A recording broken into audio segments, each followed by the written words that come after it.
All right, welcome back to a new video, and headed back to my hunting lease in Mississippi. Went to Missouri last week. That video should be uploaded hopefully before this weekend's over with. I am behind. There's a dead deer right there on the side of the road. I am a little behind on my videos, and then I also realized my last video when I came up here 3 weeks ago, I uploaded the wrong video. But this channel gets so little views.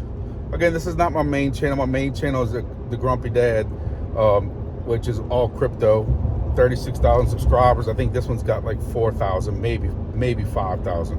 And I don't get that many views, but I do this also to kind of document the stuff I do. So when I can't remember what I did at my lease or what kind of food I put down, because I'm always testing and geeking out something new.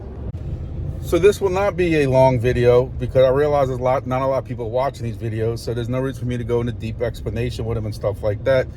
But yeah, I just came back from Missouri. Not the most successful hunt, but some lessons learned and some lessons, again, me documenting this.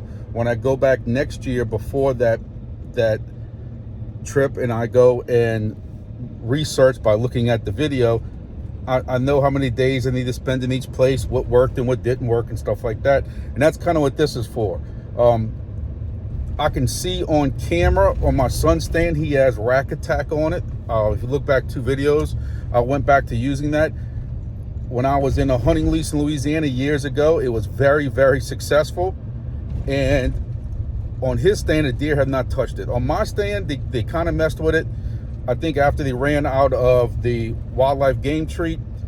But last week, 3 weeks ago when I came up, there was no wildlife game treat left. So I had to go back to, I think it was Mobucks. I see that the deer at my stand are hitting that no plow food plot. I see that they're also hitting the Dynalick, and they're also hitting my Graniac block in the middle. When I start seeing them mess with that block in the middle, it's my telltale that there's nothing left in the troughs for the feeder. So hopefully this place I'm going to right now is not sold out and I can get some wildlife game treat. That's all I'm planning on buying is 2 bags of wildlife game treat, putting it in both feeders. I got to change the batteries out on the camera on my son's stand. And then I'm also testing out this new game camera that I was sent and asked to test out. And I'm going to talk more about that when we get out there. But let me get up here to the home hardware place or whatever it's called that sells the wildlife game treat, get 2 bags loaded up, and then I'll get to the hunting camp. All right, here we are back again. This is November 15th. Fun fact, it is 85 degrees out here. Actually about 83. And it was like in the 30s last week. So November 15th, 85, 84 degrees. But all right, don't want to talk too much. Go ahead and get 4-wheeler out the truck and go check on these stands and change the batteries out and put up this new game camera. All right, so here we are at my stand. Got some good deer prints around, but I know I got deer here. I got deer here every day. Camera's right here. And I'm telling you, I have deer here every day, twice a day. Daytime and nighttime feedings. Nice track right there. Don't know how much they're messing with the Dynalick right now. Water's about half full. So last week we got, well, actually the day I left here about 3 weeks ago, we got 5 inches of rain here. So they probably filled that up, but they have obliterated this food plot. I am definitely going to try to get this food plot next year. And if I stay in this spot, I'm definitely going to try, maybe actually bring some real tools with me. And I'm actually going to try to clear some of this out, this old trail right here, and try to make this food plot bigger. Going into that way, if you can see this opening right here, going into that way and going into this way. I want to make this wider. You know, and part of me is I want to try to thin some of this out. I should have been doing it today, but I got way too late of a start. My big thing was, since I haven't been here in 3 weeks, I had no idea what this looked like. And of course, this looked exactly like I thought it was going to look. You can see when I know that they are hitting this brick in the middle, I know the rest of this is cleaned out.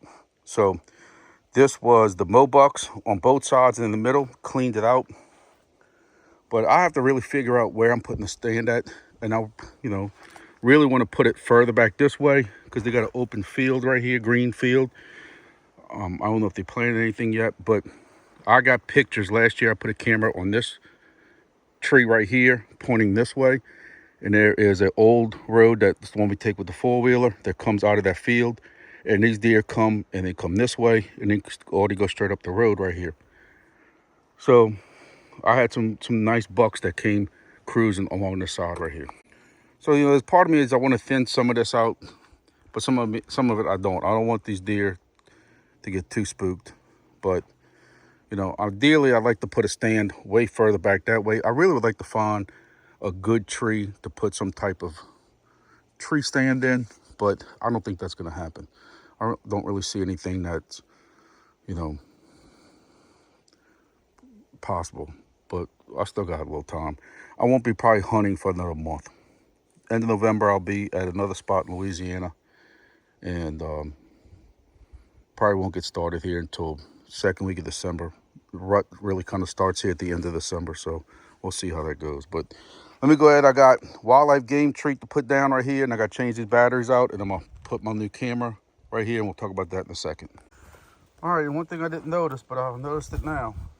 This is all that's left of my trophy rock. So they're definitely hitting that. And I mean, it's lasted about 6 months, 5 months, 6 months. But it's something that they have consistently gone to. Even when they did have food here, I have them on camera every now and then hitting this trophy rock. So I have to remind myself that I have to bring another one out next week or next month when I come back. All right, so we're gonna try out this new camera. I have it on top of my older Reconyx camera right here. And I gotta say, it's got one strap, and you can do one strap by itself, tighten it down. So so far it's good. Reconyx, where it only works on AT&T and has a very borderline signal. What I like about this one, and some of the newer cameras do have this. I know this is not just, you know, exclusive to Guard Pro, but supposedly this will find a good enough signal between any carriers. It's carrier agnostic, meaning that it doesn't matter if it's T-Mobile, Verizon, AT&T, or whatever, it's going to find the strongest signal possible. So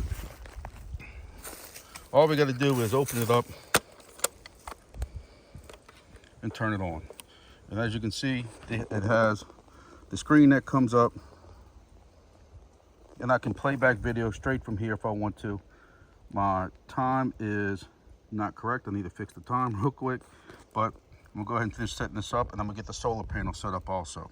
It's got the one battery that was fully charged before I left the house, where every 2 to 3 weeks, I have to come change out my batteries on Reconyx. It doesn't matter if it's lithium. Lithium gives me about 5 or 6 extra days compared to regular alkaline, so I might as well just pay for alkaline. This has a rechargeable battery. Also, mine came with the solar panel. So from what I understand, people have been having these out for months. My hope is that I don't have to worry about swapping this out the entire season. I want it to stay here. It's November 15th. I want this to stay here through at least the end of January. So we're hoping. So I could tell you that this is showing 4G, 3 bars of 4G.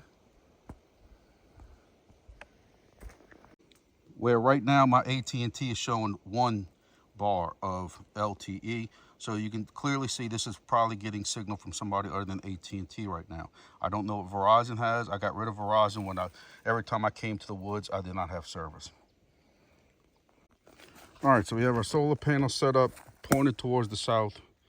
We have our camera here. It's going to be identical to the current camera we have now. I know what kind of pictures I've been taking with that. I know the angle. One thing I can tell you I already like about this Guard Pro is I'm even right now with this camera, I have a stump right there that I put mineral licks on, and I have a hole right here that I put mineral in, if y'all are all familiar with the Dynalick. And my deer visit both of them. My older camera literally can take from just on the left of the Dynalick site to barely just the right of where that trophy rock mineral lick is. And that's it. You can almost see almost like an imaginary line going through that way and then this way. Where with the Guard Pro camera, I'm getting into these I guess downed trees right here, and I'm getting past this tree, kind of in between these two trees, if I remember right. So I'm getting a much wider view, which these deer come from different angles to hit this feeder site. So I'm very curious to see what kind of pictures they can take, and we'll see. We'll see if, again, I'm getting deer at this site daytime and nighttime, and I know what my Reconics can take. I want to see if the Reconics and the Guard Pro triggers at the same time. Does the Guard Pro get better pictures at night? Does it miss some pictures? Does the Reconics miss some pictures? And that's how we're going to set this up about at least about 3 weeks before I can come back to this site. This is 2.5 hours from my house, so we'll see how this Guard Pro works. So I'm hoping my solar panel sticks up there. I did not bring a drill to drill screws into the tree, and the pine trees are technically not supposed to drill screws, even though they're very small screws. So I tucked it into this strap right here, got it tight down very well, but I also put some zip ties around it also, so it's pretty sturdy. Now if a deer comes and knocks on it, because I have had deer come hit this camera and hit these antennas, and antennas fell in front of it. And that's one thing about it, is I missed about a week's worth of pictures because this antenna fell. It's very loose, but it fell in front of this camera. And again, I wasn't up here for about at least a week. At least with this one, we know the worst it can do is this. So we're going to see. We're going to see how this all works out. All right, we got this one finished up. This is one full bag of wildlife game treat. Again, my plan as of right now, which is always subject to change, it matters how fast they wipe all this out. And I can tell when it's wiped out because when the deer strictly are hitting the block, that means this is all out. So this is one full, was it 40 or 50 pounds of wildlife game treat. I'm hoping it can last close to 3 weeks until I can come back. It's going to be at the very least 3 weeks. Next weekend, I'm not coming back. Next weekend after that's Thanksgiving weekend. So it'll probably be the weekend after that. So was it almost 3 weeks? I don't know. So, all right, now we're going to check on my sons. Oh yeah, that's what I was going to say. So my game plan is during this hunting season, starting basically now, I'm planning on keeping wildlife game treat there and a block in there. If that block ever happens to go away, I'll replace it. I will bring back another trophy rock. Once the rut's kind of finished with, say January-ish, mid-January, something like that, if we can tell when the rut's really over, I'm going to go and start switching back to double down protein. If I'm still got 2 or 3 weeks to hunt, I'm going to go with a bag of each, the wildlife game treat or Mobucks, depending if this is in stock or not. And I'm going to go back to double down protein. That's my plan as of right now. But who knows? I could get pissed off and quit this club, or I could double down on it and buy a camper and stay even longer. Who knows? We'll see what this season brings. All right, so we at my son's plot, just getting here. His camera's dead. And I gotta say, this was the no-till from Wildlife, whatever it was, Innovations or something like that. And his looks a lot better, but again, it's a lot of ryegrass, like 50% ryegrass. I guess if I would have had ryegrass, you know, or maybe I should pick some up and throw some down on top of what I got before, but I didn't really want ryegrass because if you look real closely, almost all of it's just ryegrass. There's a little bit clover in it, but it did come up good, especially with that rain we had. I can't get over this trail that's right here. You can see it, the way the sun's even shining on it and how the sticks are even broken down. They have been still hitting his block. He had the Purina block and a little bit left of the Mobucks on the right. They annihilated that. They annihilated it kind of. This was that buck 8 or whatever it was called. That smelled like peanut butter, but they still got some actually corn down in there, which tells me either they're not visiting this as much or they just didn't care for it like the other stuff, wildlife game treat. So I got to change his batteries out and go ahead and work on getting his wildlife game treat filled up and put another gallon of water in his tub. All right, on my son's stand, this is the rest of his trophy rock, so it's been gnawed away at pretty good. And I've also noticed that, I don't know if y'all can tell, but this whole water bucket has been moved up.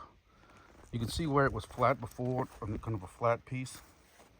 So apparently some deer really must have been getting into it. And I gotta try to move it. All right, now you can see how it's flat and even. I didn't really come look at his, so he's got looks like a footprint straight in his. This is his Dynalick, and this is the peanut butter site. Looks like he has one big print right here, right in the middle of it.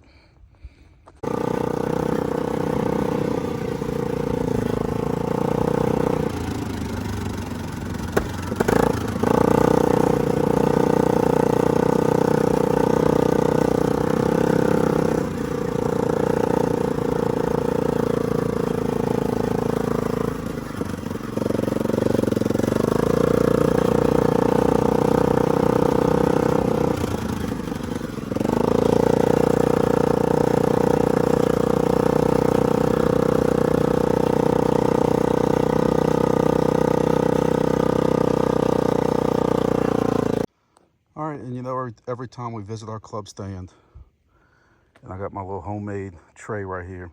I forget what I put into it last time. I'm gonna have to go back and check my video, but you can see it's empty. Trophy rock's been hit, it's half gone already. So I've got a little bit of wild game treat left over. I'll go ahead and throw that in here. And what my plan is about 3 weeks when I come back, my test will be finished with, so I can move my older Reconyx camera, and I'm probably gonna move it here. I'm just curious to see what's coming here. There are a lot of footprints coming through here, all over the place. Some small, some pretty big, all through here. So they got the club camera on this tree up here to the left. I don't know where I'm gonna throw mine at. You know, I need a vantage point that I can see both the regular feeder that's just throwing out some corn twice a day and here. So I don't know if I'm gonna put it further back there or what, but we'll see. We got 3 weeks to figure that out. All right, so we're done. I'm hot. It's like I said, 82 degrees right now, 2:30 in the afternoon, and again, it's November. I will say the deer have been moving, like I said, on camera. I think it's because before it was 80, it was also 90, just like a month ago. I think we almost hit 90 like a week ago before all that cold front came through. They're calling for anywhere between freezing temperatures for Thanksgiving if this Arctic blast comes down again, or back in 80 degrees for Thanksgiving. Normally Thanksgiving weekend when we hunt is going to be hot and full of mosquitoes. Like I said, we're going to hunt in Louisiana, so I don't make this video too long. Just wanted to again document kind of what I'm doing. Blog, video blog, whatever you want to talk about. I know these videos don't get a lot of views. People don't want to see this, but I'm doing it just to upload something for the algorithm and to kind of keep everything documented on what I'm doing. Like I said, right now we're just going with that wildlife game treat, which is basically the same thing as Mobucks. The deer are annihilating it, and it's very, very clear now to me, no matter what else I've tried, other than maybe Acorn Rage, but Acorn Rage is too expensive. It's a smaller bag and it lasts about 3 days, 4 days. Now I might put some Acorn Rage down when we actually start hunting a lot, because the deer did come into that. But again, right now I'm seeing nothing but does. I have does all day. I got does with twins, fawns, you know, some would still have spots on them. And so I wouldn't take out that doe, even though I need meat right now and I don't have anything in my freezer. I'm not gonna take a doe that has fawns with it, especially small fawns that are only, 4 or 5 months old maybe. That's just me. But that's my game plan. Staying with the wild game treat until sometime in January when we really think this rut's over with and these deer got to start recovering. And then I'm gonna switch back to a double down protein. If I still got 2 or 3 weeks to hunt, I'll still mix it with the wildlife game treat. But you know, we'll play it by ear by then. We'll see. There's a lot of stuff that can happen between now and January. So we will see how this all goes, and that's it. So for this week, that's it. And we'll also see how this camera does that we put out. So see y'all next video.